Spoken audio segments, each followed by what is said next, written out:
Scotland's deadliest serial killers that you've probably never even heard of. Strangely, there is now a strip club named after them. I'm True Crime Caitlin, and this is the Burke and Hare murders. In the early 1800s, beautiful Edinburgh, Scotland was the place to go if you wanted to study medicine, anatomy. It was actually the best place in Europe for it. In order to teach certain parts of anatomy, professors needed to use cadavers.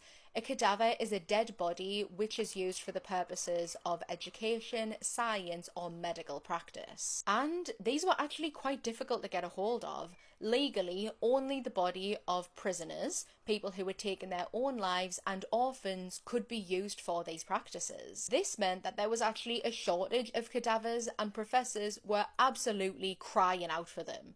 During this time in Edinburgh, grave robbing was rife. People would literally dig up graves to steal the bodies and sell them to the professors. It got so bad that some families would enlist the help of guards to stand over their loved ones' graves, others would cover the graves with an iron gate, and others would literally just put a big slab of concrete on top of the grave only until the body was so decomposed that it wasn't sellable. William Burke and William Hare were two men originally from Ireland who immigrated to Scotland. They met in the Westport area of Edinburgh, which is now Edinburgh's old town, and they struck up an immediate friendship. I imagine their shared Irishness bonding them together. Hare was the owner of a boarding house which he ran alongside his wife. However, come 1827, it became a murder house. In November of 1827, a man who was nicknamed Old Donald was a guest at the boarding house when he suddenly fell incredibly ill and then died of natural causes. Hare was frustrated that Old Donald had died because he still actually owed some money for his lodgings, which was about the equivalent of £270 a day. And somehow, he got the idea that he was going to sell Old Donald's body in order to recover that money back. He and Burke stole Old Donald's body from inside of his coffin and hid it under a bed inside of the boarding house, and then refilled the coffin with loads of wood so it was still heavy, so no one would suspect that the body had been moved. Old Donald was taken to Edinburgh University, where Professor Robert Knox bought him for £7. This is when Burke and Hare realised that they could make a killing off killing, and in the span of just 10 months, they would become Scotland's deadliest serial killers. In January 1828, Burke and Hare would commit their first murder.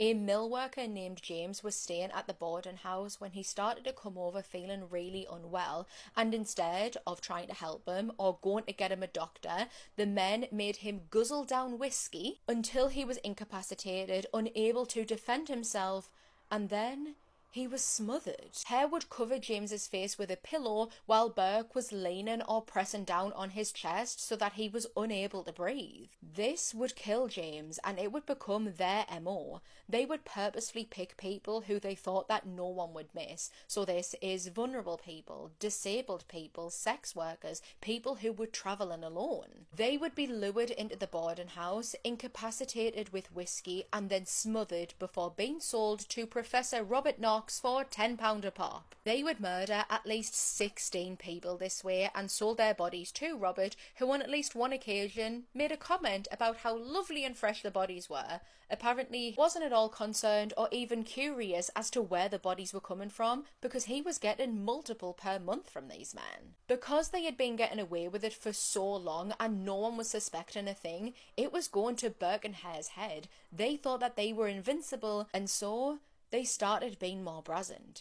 18-year-old James Wilson was a vulnerable, disabled, homeless young man who was often seen begging on the streets. He was lured to the boarding house, likely with the promise of a roof over his head for the night. James didn't like whiskey, and so when it was offered to him, he politely declined. He preferred something called snuff, and so Burke and Hare gave him that, only the snuff wouldn't incapacitate him as much as the whiskey would, and so when they began to try and smother James, he was alert enough that he was able to try and fight back, but with 2 against 1, it was no match. watch, and he too would be murdered. James's body was sold to Robert, and this would be the first time that the cadaver that they were working on was recognised by some of the staff and or the students. James actually had a very identifying feature, and that was that he had club feet, his feet turned inwards, and so he was very recognisable. When it was brought up to him that some of the people recognised this cadaver,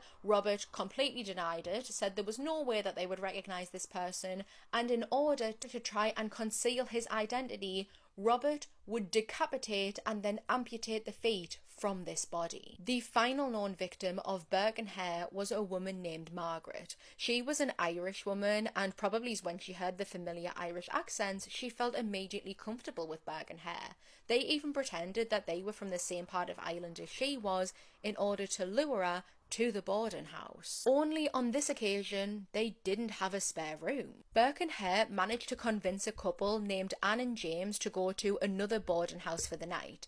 They said that Margaret was a close family friend who was just popping by and was in desperate need of a room. So the couple agreed. They left the bedsit, and they did briefly return later that night, where they saw both of the men and Margaret, who seemed to be in good spirits. They were drunk, they were laughing, and they were dancing about. When they arrived the following day though, that is when the alarm bells began to ring, because Burke and Hare would not let Anne and James back into their room where all of their things still were. Hours later, when the building was finally empty, the couple broke inside of their room, and that is where they discovered the body of Margaret, who was allegedly hid under the bed in a pool of her own blood. Anne and James raced to the police to report what they had seen. However, by the time that they arrived, Margaret's body was already gone, just a pool of blood left behind. Burke and Hare had already taken her body and sold her to Robert, however the police quickly caught up with them. Because the bodies had already been dissected and some of them were already gone away from the university, this was going to be a hard case to prove, specifically because of the way that they were murdered, smothering. That doesn't leave as much obvious damage as a stabbing, for example. After being arrested, both of the men immediately turned on each other. They apparently had no loyalty to one another.